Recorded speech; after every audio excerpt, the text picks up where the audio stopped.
کراچی کا Napier road ایک زمانے میں شہر کا قدیم بازار حسن یا ریڈ لائٹ ایریا ہوا کرتا تھا، جو اب لاہور کی ہیرا منڈی کی طرح اجڑ چکا ہے۔ اداکارہ بابرہ شریف فلموں میں کامیاب ہو کر لاہور منتقل ہونے سے پہلے اسی نیپیر روڈ پر واقع شمشاد منزل کے دوسرے فلور پر رہتی تھی۔ نیپیر روڈ پر خستہ حال عمارتیں اور بالکنیاں یہاں کئی بہاریں دیکھ کر اب بیوقی کا لباس زیب تن کیے ہوئے ہیں، جہاں کئی کہانیوں نے جنم لیا اور وہیں دفن ہو گئی۔ اس محلے کے در و دیوار میں کئی ایسے راز ہیں جو کبھی دہلیز کی دوسری طرف نہیں گئے۔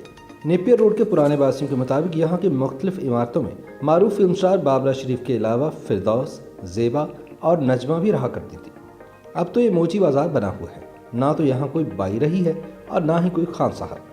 یہ بازار اب لاہور کی ہیرا منڈی کی طرح اجڑ چکا ہے۔ یاد رہے کہ برصغیر یعنی انڈیا اور پاکستان میں بازار حسن کی روایت قدیم ہے۔ برطانوی فوجیوں میں جنسی امراض کے بعد سن 1864 میں جنسی امراض کے پھیلاؤ کی روک تھام کا قانون آیا، جس میں ترامیم ہوتی رہیں۔ اس قانون کے تحت جسم فروشی کو قانونی حیثیت اور تحفظ حاصل ہوا۔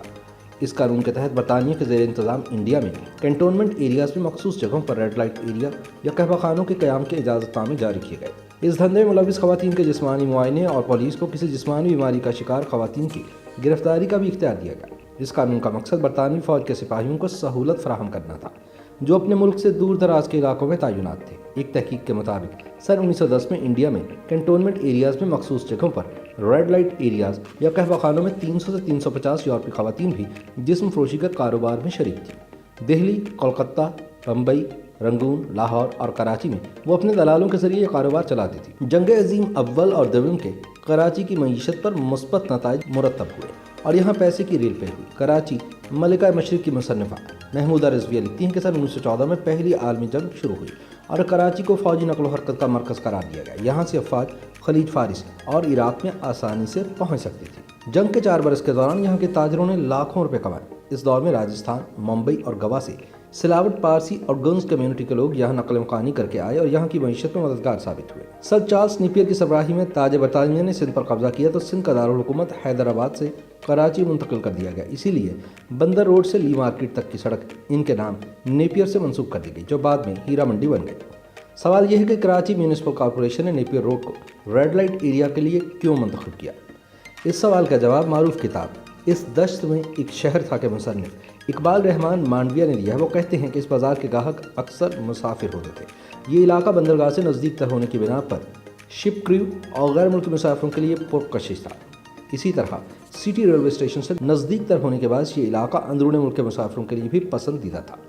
لہٰذا تمام تر قانونی تحفظ کے ساتھ یہ بازار حسن میں ہندوستان میں قدیم زمانے سے فن، آداب اور روایات کے سائے تلے پروان چڑھا، جہاں رقص اور موسیقی کی دنیا پوری آب و تاب سے قائم ہوئی اور ساتھ قہوہ خانے بھی چلے۔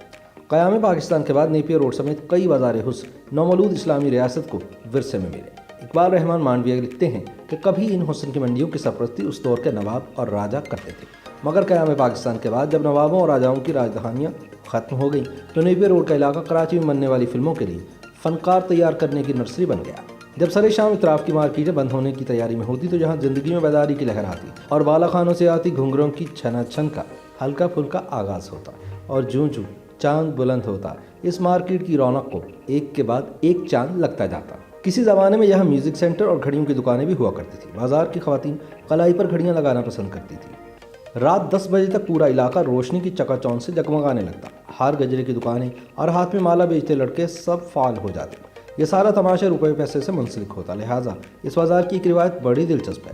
مجرم میں جو بھی رقم نظر یا نچھاور کی جاتی وہ ہمیشہ نئے قرار نوٹ کی صورت میں ہوتی۔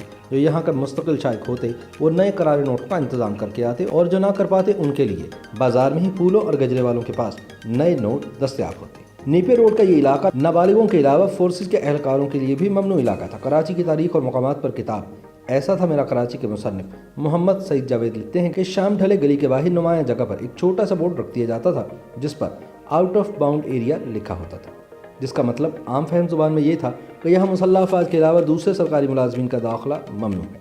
البتہ وہاں سادہ لباس میں ہر وقت پھرتے ہوئے پولیس کے اہلکار ہر آنے جانے والے پر نظر رکھتے تھے۔